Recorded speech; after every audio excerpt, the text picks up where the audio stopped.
Umenielewa eh? Wewe ni mwenye nguvu tayari kwa sababu ya asili yako. Wewe hauwi mwana wa Mungu kwa kuombewa. Unakuwa mwana wa Mungu kwa kumpokea Yesu. Bali wote waliompokea aliwapa uwezo wa kufanyika wana wa Mungu. Kwa hiyo kuwa mwenye nguvu kuliko wote hauombewi, unampokea Yesu. Tazameni ni pendo la namna gani alilotupa Baba, ya kwamba tuitwe wana wa Mungu, na ndivyo tulivyo. Sasa sisi tuko wana wa Mungu, lakini hatujui mpaka tutakapofunuliwa. Na ndiyo maana hata viumbe vya asili navyo, simba, nyoka, nini, vinasubiria kwa shauku kubwa kufunuliwa kwa wana wa nani? Wana wa Mungu. Maana kufunuliwa ni nini? Wana wa Mungu wajijue ni wana wa Mungu, watende kazi kama wana wa Mungu, waseme kama wana wa Mungu, watembee kama wana wa Mungu, waongee kama wana wa Mungu, waamue kama wana wa Mungu. Mimi ni mwana wa Mungu. I am in charge. Shout and say hallelujah.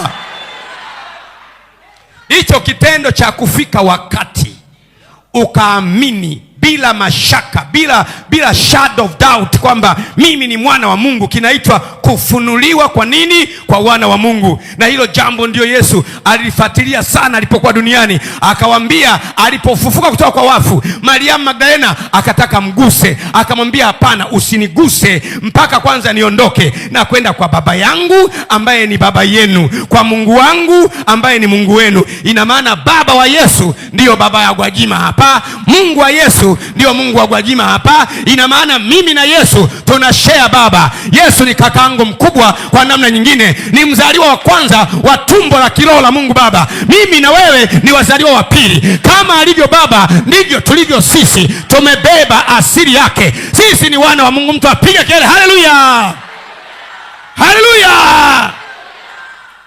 Kama alivyo Baba ndivyo tulivyo sisi. Tuna asili yake, tuna mbegu yake, tuna uzao wake. Alisema yeye ikawa, tukisema sisi ikawa. Shida tumelogwa, mkuu wa ulimwengu ametutia upofu, tumeshindwa kufahamu asili yetu. Kitabu cha kufunuliwa kwa wana kimeandikwa ili mtu afahamu asili yake. Sasa maana unafunuliwa, unadhihirishwa. Na ndiyo maana kila sehemu Yesu alipopita, mapepo hawakumwambia wewe Yesu tunakujua.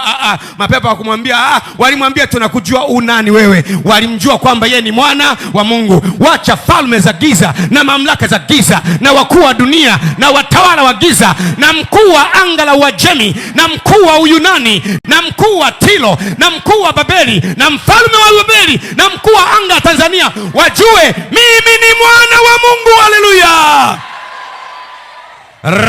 Rabaseke pashata. Rabaka pashatata.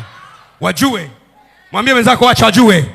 Wacha wajue. Mwambie mkuu wa Tiro, mkuu wa Uyunani, mkuu wa Uajemi, mfalme wa Babeli na mfalme wa anga ya Dar es Salaam na Tanzania, wacha wajue kwamba mimi si Eliza, mimi si Jackson, si Jessica, mimi sio Ferista. Wacha wajue mimi sio Baraka. Wacha wajue mimi ni mwana wa Mungu. Piga kele, mimi ni mwana wa Mungu. Rabakapasiti shiti. Irabakapasiti. I am a son of God. Mimi ni mwana wa Mungu. Mimi nina asili ya Mungu na DNA ya Mungu. Nimezaliwa na Mungu. Kila kilichozaliwa na Mungu huushinda ulimwengu, na huku ndio kuushinda ulimwengu. Hiyo imani yetu. Imani gani? Mimi ni mwana wa Mungu. Mpige Bwana makofi, haleluya.